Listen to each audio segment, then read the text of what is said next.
ভাইয়া তো চাকরি হয়ে গেছে। তাই নাকি? সত্যি? হ্যাঁ মা, পরশুদিন ইন্টারভিউ দিল না, ওই জায়গায় চাকরি হয়ে গেছে। হ্যাঁ বাবা বলো। কই আছো বাবা এখন? সেখানে থাকি, বাবা কাজে।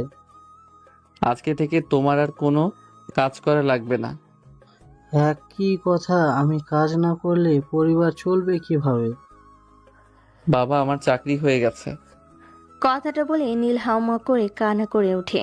এদিকে তার বাবাও কান্না করে দেয়। আজকে কান্নার দিন না বাবা, আজকে খুশির দিন। আমি জানতাম একটা সময় আমার ছেলে পারবে। আজকে আমার থেকে খুশি আর কেউ নেই এই পৃথিবীতে। সবাইকে মিষ্টি খাওয়াতে হবে, তো দাঁড়া আমি এক্ষুনি মিষ্টি আনছি। আচ্ছা আস্তে আস্তে আসো, তাড়াহুড়ো করে না, দেখে শুনে আসবে। গাড়ি ঘোড়া। আচ্ছা বাবা, তুই চিন্তা করিস না। নীল, কই তুই? নীল বাবা আমার। হ্যাঁ মা বলো। শুনলাম তুই নাকি চাকরি পেয়েছিস।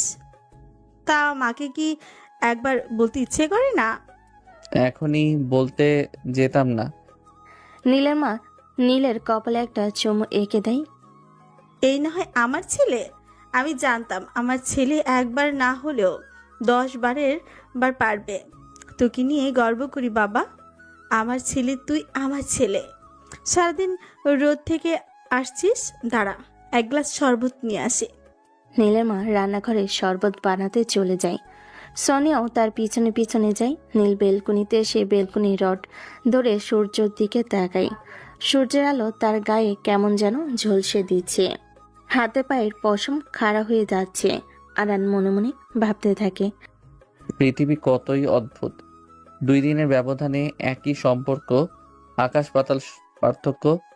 সবাই সাফল্য ছেলে খোঁজে, কিন্তু ওই ছেলেকে সাফল্য করা পর্যন্ত তার পাশে থাকে না।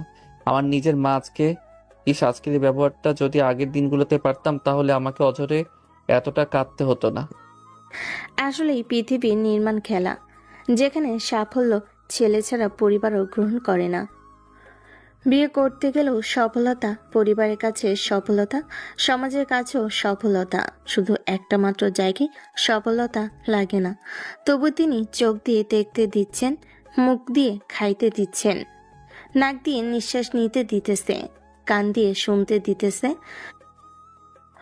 সবকিছু বোঝার মতো মস্তি করতেছে। সারা শরীরে অঙ্গে রক্ত চলাচল করতেছে, হার্টবিট নড়তেছে সেকেন্ডে সেকেন্ডে। যে ফুসফুস 1 মিনিট বন্ধ হলে মানুষ বাঁচতে পারে না, তার রহমতে দিনের পর দিন একটানা নড়ে যাচ্ছে।